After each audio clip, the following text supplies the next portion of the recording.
The single most important problem in communication is the evolution that it has taken place. अभी Bernard Shaw बोल रहे हैं कि communication जो है ना, प्रॉब्लम ऐसा है कि एक इल्यूजन हो गया है कि अगर मैं अपना पेशेंट के साथ कम्युनिकेट करना चाहता हूँ, मुझे ऐसा लग रहा है कि मेरा कम्युनिकेशन तो परफेक्ट है, मैंने जो किया था वो कम्युनिकेशन ही है। अगर रियलिटी में देखा जाए वो कम्युनिकेशन का ABCD भी नहीं है। क्या बात कर रहा है? ठीक है, वहाँ से स्टार्ट होता है प्रॉब्लम। और इसका वैल्यू आपका टाइम पे, आपका लाइफ में बहुत आने वाला है, लिख के रखिए आप। ठीक है, आपको पता है कितना टाइप्स हैं कम्युनिकेशंस का। अगर मैं आसान भाषा में बोलूँ तो कम्युनिकेशन का बेसिकली 2 टाइप्स हैं। एक है वर्बल कम्युनिकेशन, जो हम बोलते हैं और कुछ हद तक हम लिख के भी देते हैं, कम्युनिकेट करते हैं, वो वर्बल कम्युनिकेशंस होते हैं। एक है नॉन वर्बल कम्युनिकेशंस, उसका मतलब आई कांटेक्ट हो गया, टच हो गया, जेस्चर हो गया, पोस्चर हो गया, बॉडी लैंग्वेज हो गया। ठीक है, एक्सप्रेशंस, इमोशन, जो भी ऐसे लोग हैं जो वर्बल कम्युनिकेशन बोल के या लिख के नहीं हैं, वो सब नॉन वर्बल कम्युनिकेशंस हैं। आपको एक बहुत ही इंटरेस्टिंग फैक्ट बोलता हूँ अभी। प्रोफेसर एल्बर्ट मेहराबियन, जो यूनिवर्सिटी ऑफ कैलिफोर्निया में थे, एक प्रोफेसर ऑफ साइकोलॉजी, उनके बहुत सारे स्टडीज़ हैं। 1970 में उनका स्टडीज़ पब्लिश हुए थे, जहाँ पे उन्होंने बोला कि एग्जैक्टली नॉन वर्बल कम्युनिकेशन, जैसे कि टोन हो गया, वॉइस टोन हो गया, बॉडी लैंग्वेज हो गया, तो उनका कितना इंपॉर्टेंस है। अगर उनका स्टडीज़ देखूँ तो ओनली 7% आप देख सकते हैं यहाँ पे कि स्पोकन वर्ड्स में वैल्यू है। 7%, पूरा 100% में से 7% इंपॉर्टेंस है आपका उस चीज़ में। बाकी टोन ऑफ वॉइस में 38%। टोन क्या है तो ये देखिए। क्या बात कर रहा है? क्या बात कर रहा है? क्या बात कर रहा है? क्या बात कर रहा है? और 55% गाइस, 55% जो है वो है बॉडी लैंग्वेज में। Can you believe it? अगर आप एक डॉक्टर हो, आपके पास कोई पेशेंट आता है ना आज, तो आप पेशेंट को जो बोल रहे हो, मे बी आपका थियोरेटिकल नॉलेज एक लेवल तक है, आप एक्सप्लेन कर रहे हो पेशेंट को, लेकिन आपको बॉडी लैंग्वेज, आपका बाकी नॉन वर्बल जो कम्युनिकेशन है, मूड है, वो चीज़ को एक्सप्रेस नहीं कर रहे हैं। आप बोल तो इस लाइन पे रहे हो थियोरेटिकल नॉलेज से, लेकिन आपका जो बॉडी लैंग्वेज है इधर पे चल रहा है, दोनों मिल नहीं रहा है। ठीक है, तो इस कंडीशन में पेशेंट दोनों में से कौन सी चीज़ को चूज़ करेगा, ज़्यादा प्रेफर करेगा? ज़्यादा उनका स्टडी बोलते हैं कि बॉडी लैंग्वेज को प्रेफर किया जाएगा, ना कि आपका थियोरेटिकल नॉलेज को, ना कि आपका वर्बल कम्युनिकेशन को। आप सोच रहे हैं कितना इंपॉर्टेंट है? तो अभी हमको ये तो पता चल गया कि कितने तरह का कम्युनिकेशंस होते हैं। अभी हम देखेंगे 9 ऐसे चीज़, 9 ऐसे फैक्टर्स जिसलिए कम्युनिकेशन डॉक्टर्स के लिए बहुत ही इंपॉर्टेंट हो जाते हैं। तो शुरू करते हैं। नंबर 1, पेशेंट का कॉम्प्लायंस। अभी कॉम्प्लायंस का मतलब क्या है? मैं सीधे भाषा में बोलूँ तो ऐसा है, अगर मैं पेशेंट हूँ, मैं डॉक्टर के पास गया, डॉक्टर ने मुझे कुछ दवाई लिख के दिया, मान लीजिए कि दिन में 3 बार खाना है 4 दिन तक। ठीक है, मैंने आज खाया 3 बार, काल खाया 3 बार, परसों मैं 1 ही खाया है, तो 2 खाया। तो डॉक्टर ने जैसे जितने बार, जितना दिन तक जैसे खाने के लिए बोला, मैंने ऐसे नहीं किया। मैंने बीच में से 1 दिन छोड़ दिया, मैं भूल गया, मैं इसको सीरियसली नहीं लिया। ठीक है, तो इसको बोलते हैं कि पेशेंट का कॉम्प्लायंस ठीक नहीं था। तो उसका मेन कारण जो है, वो लोग स्टडीज़ के बाद वो लोग बोल रहे हैं कि डॉक्टर्स के साथ पेशेंट का जो ट्रस्ट का रिलेशनशिप है ना, वो कहीं ना कहीं पे अच्छा नहीं है। पेशेंट सोच रहा होगा कि डॉक्टर ने लिख के तो दिया, मेरा तो अच्छा फील हो रहा है, मैं क्यों खाऊं? अगर ज़्यादा खाऊंगा तो साइड इफेक्ट ज़्यादा हो सकता है ना। अभी डॉक्टर ने अपना इतना साल का एक्सपीरियंस के बाद ही लिखा होगा ना, ऐसे तो नहीं लिख के दिया। साइड इफेक्ट का बात डॉक्टर के दिमाग में है, लेकिन फिर भी पेशेंट ऐसा क्यों सोच रहा है? कहीं ना कहीं पे ट्रस्ट जो है, जो कॉन्फिडेंस है डॉक्टर्स के ऊपर, वो नहीं है पेशेंट का। तो उसका मेन कारण है कम्युनिकेशन गैप। अगर पेशेंट के साथ कम्युनिकेशन अच्छा होता डॉक्टर का, दोनों तरफ से, मतलब इस तरफ से, दोनों तरफ से, तो पेशेंट को पता होता कि मेरा डॉक्टर कौन है, क्या है, कितना पता है उनको, कितना नहीं पता, क्या आता है, क्या नहीं आता है। जो डॉक्टर ने लिख के दिया है एकदम स्ट्रेट फॉरवर्ड, बहुत कॉन्फिडेंस के साथ लिखा है, डॉक्टर बहुत एक्सपीरियंस्ड है, तो पेशेंट सेकंड ओपिनियन के लिए या तो ये जो कंप्लेंट का प्रॉब्लम है उसके लिए जाएगा ही नहीं। दूसरा, डायग्नोस्टिक कैपेबिलिटी फॉर डॉक्टर्स। अभी मैं एक डॉक्टर हूँ और मेरे पास एक पेशेंट आता है, मैं बातचीत में, वर्बल नॉन वर्बल कम्युनिकेशन में पेशेंट के साथ इतना घुल मिल गया हूँ कि पेशेंट अपना हिस्ट्री, क्या प्रॉब्लम है, क्या दिक्कत हो रहा है, एग्जैक्टली मुझे बोल रहा है। मैं जो भी क्वेश्चन कर रहा हूँ एग्जैक्ट आंसर मुझे मिल रहा है जो मुझे चाहिए था डायग्नोसिस के लिए, उसके हिसाब से मैं लिस्ट बना सकता हूँ। ठीक है, मैं ये सब 4 या 5 डायग्नोसिस के बारे में सोच रहा हूँ, उसके हिसाब से मैंने इन्वेस्टिगेशन लिख के दिया है, क्या ब्लड टेस्ट करना है, क्या CT स्कैन हमारा क्या करना है, क्या चाहिए लिख के दिया है। अभी देखिए, अभी नंबर 1 फैक्टर जो था कॉम्प्लायंट, मैंने लिख के दिया, ऐसा दवाई भी लिख के दिया, देखो भाई तुम 5 दिन ले लो, अगर अच्छा हो तो ठीक है, अगर अच्छा नहीं है तो फिर से आना। तो मैं वो 4 में से 2 डायग्नोसिस रूल आउट कर दूंगा, बाकी 2 मैं सोचूंगा। भी पेशेंट कॉम्प्लायंट नहीं है तो आएगा नहीं, करेगा नहीं ठीक से। कॉम्प्लायंट है तो दूसरा वाला फैक्टर आ जाता है कि डॉक्टर का डायग्नोसिस का कैपेबिलिटी। ठीक है, तो फिर से वहाँ पे कम्युनिकेशंस आ रहे हैं। तो वहाँ से क्या होता है कि डॉक्टर जो डायग्नोसिस करते हैं ना, वो कॉन्फिडेंट होते हैं, ठीक है मेरा पेशेंट आएगा, मेरा पेशेंट मेरा बात मानेगा। ठीक है, तो मैं ये प्रोसेस जो है अपने तरफ से मैं स्मूथली रन कर सकता हूँ, वरना तो ये होगा नहीं। अभी जो है डॉक्टर पेशेंट रिलेशनशिप, भी आप किसी को पूछेंगे कि डॉक्टर पेशेंट रिलेशनशिप, हाँ ऐसा होता है, कैजुअली सब लोग बोलेंगे, लेकिन उसका आप डिटेल में देखेंगे तो क्या है एक्चुअली, वो अगेन स्टार्टिंग होता है उसका कम्युनिकेशन से। अगर मैं डॉक्टर हूँ, पेशेंट आके मुझे बोल ही नहीं पाया तकलीफ़ क्या है, मैं डॉक्टर हूँ, मैं एक्सप्रेस ही नहीं कर पा रहा हूँ कि मेरा स्पेशलिटी किस में है, मुझे कितना आता है, मैं इसमें जो है मेरा महारत हासिल है, तो कैसे होगा। डॉक्टर को भी बोलना चाहिए कि मैं कौन हूँ, पेशेंट को भी बोलना चाहिए कि मैं कौन हूँ। ठीक है, उसके बाद जो है इन्फॉर्मेशन शेयर होते हैं, डॉक्टर अपने नॉलेज के हिसाब से डायग्नोसिस जो है लिस्ट करते हैं, पेशेंट कभी कभी इमोशन या तो जो भी है वो दिखाते हैं, शो करते हैं। तो उसके बाद एक रिलेशनशिप बिल्ड होते हैं पेशेंट और डॉक्टर में।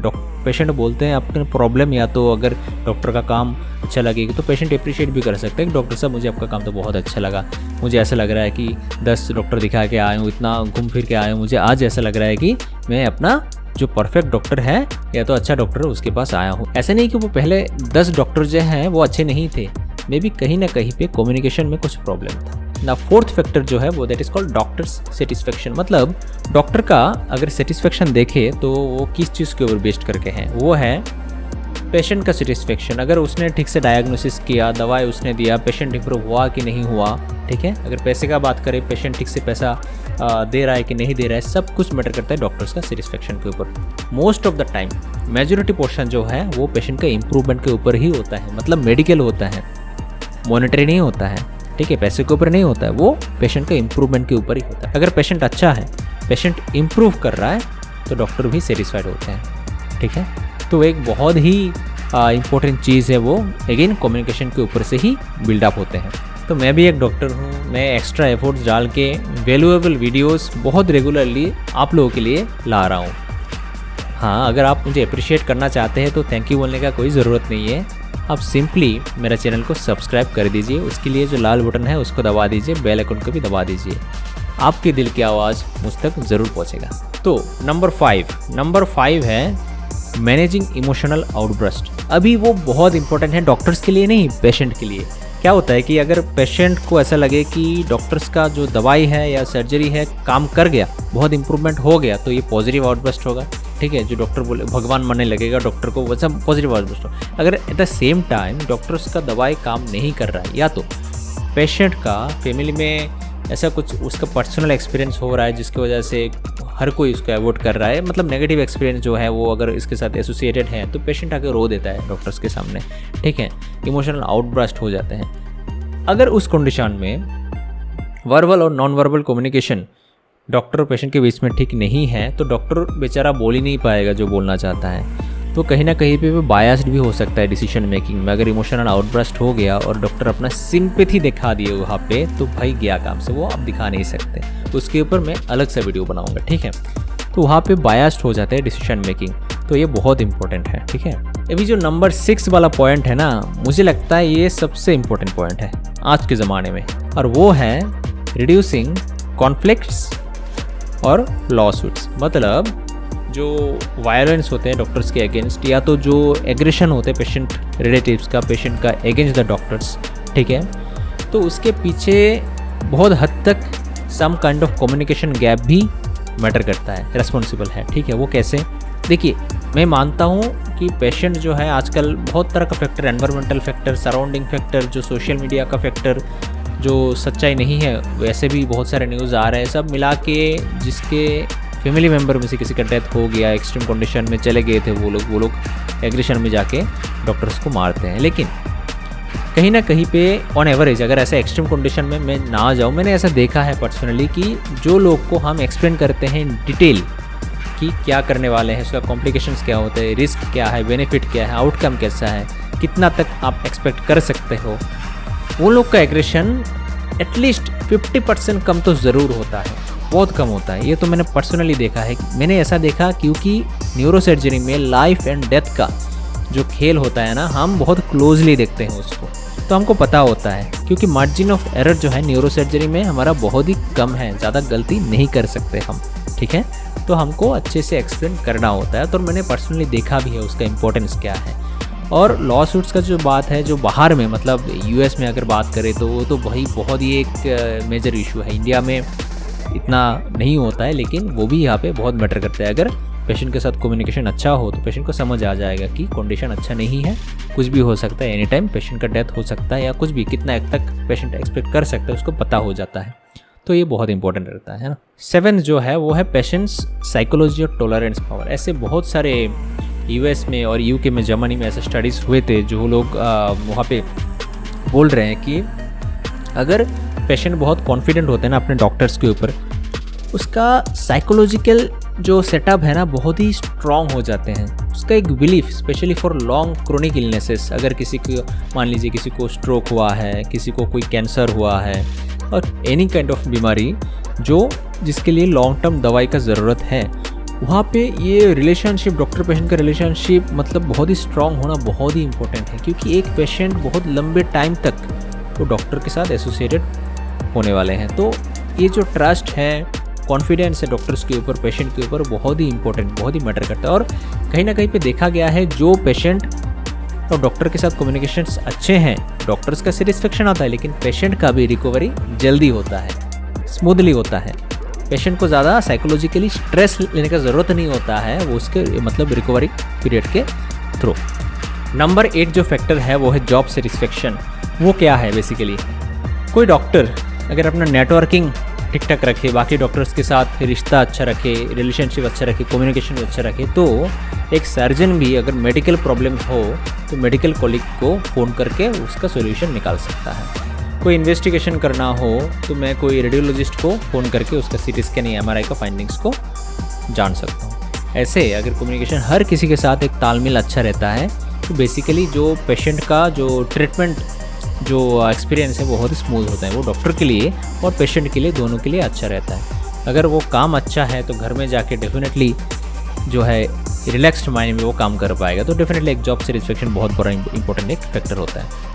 लास्ट फैक्टर जो है वो है हेल्थ केयर आउटकम। अभी बात कर रहे थे डॉक्टर पेशेंट, डॉक्टर, अभी बात करेंगे बिगर एस्पेक्ट में।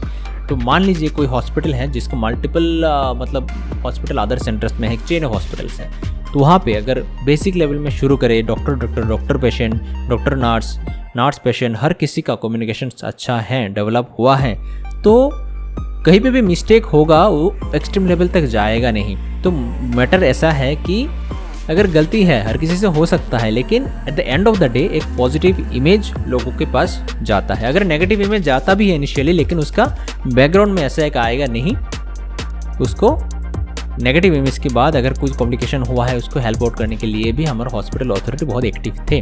तो अगर ओवरऑल पॉजिटिव न्यूज़ जाता है तो सोसाइटी लेवल में, कंट्री लेवल में उस हॉस्पिटल का एक पॉजिटिव इमेज क्रिएट होता है। ऐसा एक हॉस्पिटल है, ऐसा मल्टीपल हॉस्पिटल का ऐसा होगा तो ओवरऑल कंट्री का, सोसाइटी का, हेल्थ केयर सेक्टर के बारे में एक पॉजिटिव इमेज लोगों के दिमाग में क्रिएट होगा।